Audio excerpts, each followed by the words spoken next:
breath. Thank you, Yaku. So good morning, everyone.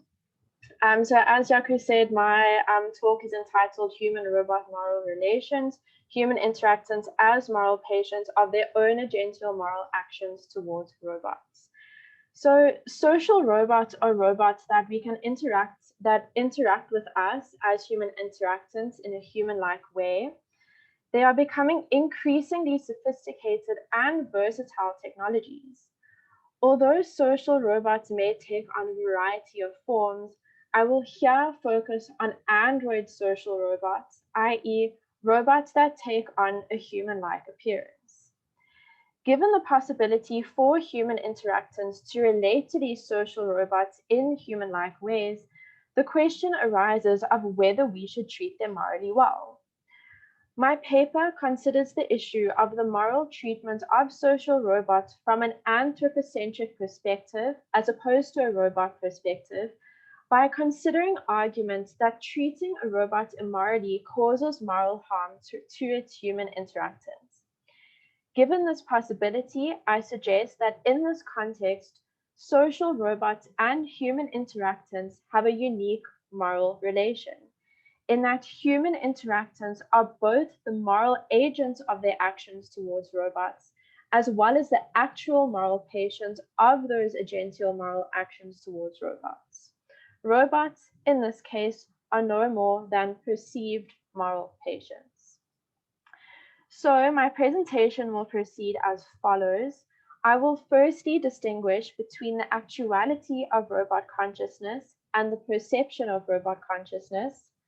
I will then put forward that treating social robots immorally may cause moral harm to human interactants.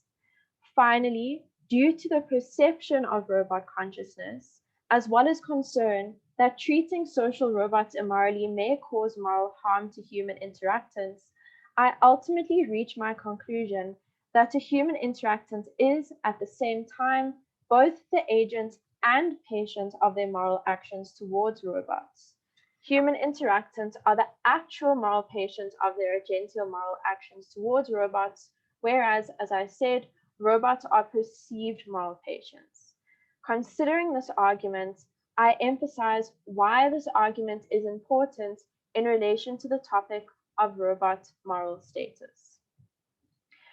So the very topic of consciousness, what it is and what it means to be conscious, is a hugely contested one. We still seem to be far away from having a definitive answer as to what consciousness is in the human sense, let alone what it would mean for an AI to be conscious and whether this would ever be a possibility. Given the intractability of the issue of consciousness in AI and the capacity that social robots have to mimic consciousness due to their human-like appearance and their capacity to socially interact with us, perhaps we need not be so overly concerned with the possibility of robot consciousness.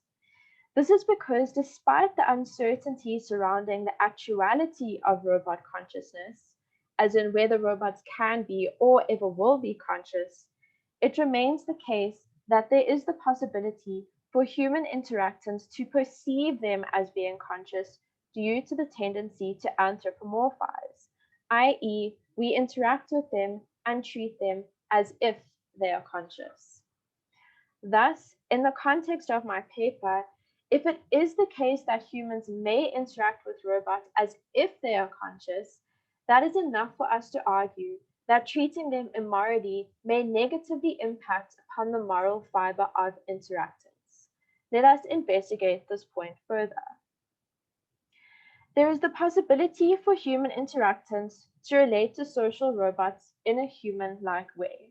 We view them and interact with them as if they are human beings, thus attributing to them human characteristics such as consciousness. This relation is unique as compared to any other relation that we may have with other forms of technology. It is this unique relation that calls into question the morality of treating social robots immorally. Ultimately, I argue that treating social robots immorally does moral harm to human interactants. I come to this conclusion by way of three sub-arguments.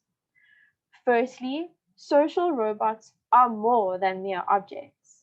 This is because there is the capacity for human interactants to relate to social robots in human-like ways. Secondly, the act of treating a social robot immorally is abhorrent in itself. This is because social robots are designed and created to be as human-like as possible. Thus, human interactants relate to them in human-like ways. As such, I argue that social robots are ultimately symbols of human beings, and therefore, treating a social robot immorally is symbolic of treating a human being immorally. Thirdly, treating a social robot immorally may negatively impact upon the moral fiber of interactants. If we do come to view these robots as being on the same plane as human beings, and yet not respect them as human beings, one can question theoretically whether this will lead to desensitizing us towards immoral behavior, thereby lowering the moral barriers of immoral acts. Would this potentially lead to human beings treating one another in such immoral ways? Now turning to my main argument, why human interactants are moral patients of their own agential moral actions towards social robots. In the context of human-robot interaction, and specifically the immoral treatment of robots, I argue that the human interactants would be the moral agent of their own actions towards the robots, as well as the moral patient of those very same moral actions. That is, the impact of the very action taken by a human interactant towards a social robot is redirected towards the human agents, making them a patient of their own immoral actions because their moral fiber is impacted by the way in which the robot is treated, as was mentioned earlier. Specifically, in terms of moral patiency, I hold that human interactants are the actual moral patients, whereas robots are the perceived moral patients. The distinction between actual moral patiency and perceived moral patiency takes us back to my discussion on the actuality of robot consciousness and the perception of robot consciousness, as there is an inextricable link between consciousness and moral patiency. It is a commonly held belief that in order for something to have moral status or be worthy of moral consideration, this something must be conscious in the phenomenological sense, because this would mean that they are able to subjectively experience suffering, that they can feel what it is like to be a moral patient that is treated immorally. This type of consciousness refers to the capacity for phenomenal experience or qualia, such as the capacity to feel pain and suffer. Thus, were we to consider the moral treatment of robots from a robot perspective, i.e., treating them well for their own sakes, this would imply that they can actually be moral patients in the sense that they can experience suffering at the hand of a human interactant who treats them immorally. This, in turn, would imply that robots are actually conscious. However, the actuality of robot consciousness is a thorny issue, and therefore, as suggested above, I put forward that we focus our attention to perceived robot consciousness. Given the link between consciousness and moral patiency, we may consider that should human interactants perceive a social robot as being conscious, they may then perceive them as being moral patients. Because a social robot can act as if they are conscious, they can therefore act as if they are suffering should they be treated immorally. Moral patiency can be understood as the case of being a target of moral action. In this instance, human interactants would not be direct targets of their own actions, but rather indirect targets.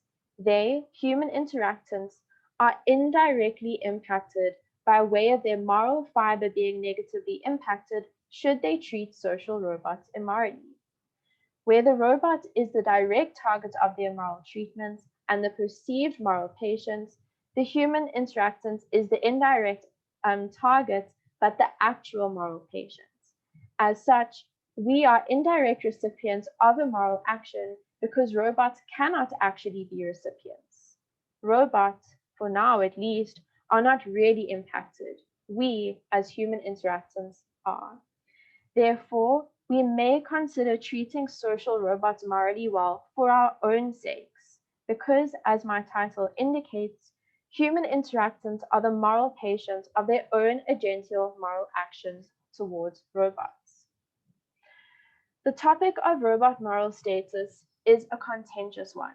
If we look at it from a robot perspective, i.e., granting robots moral consideration for their own moral sakes, some may argue that this is superfluous given the consciousness debate. However, considering it from an anthropocentric perspective, as I suggest, makes it clear that the notion of robot moral status is not a superfluous one if there is the potential for human interactants to be morally harmed as a result of immoral interactions with social robots. Hence, the importance for us to understand the distinction between robots as direct by perceived moral patients and human interactants as indirect but actual moral patients. So, to briefly conclude, I put forward that my paper is an important contribution in the context of the debate surrounding the moral treatment of robots. It is important because analyzing the moral treatment of robots from an anthropocentric perspective, i.e., considering how our treatment of robots may morally impact us, as is suggested, may allow further research in this regard that does not become concerned with the actuality of robot consciousness and moral patiency to such an extent that consideration concerning robot moral status seems superfluous. As stated above, it is clearly really far from being superfluous, given the potential for human interactants to be morally harmed. Thank you. Thank you very much, Cindy. Have you stopped sharing your screen? There we are. Thank you. Thank you for a well done, we're very clear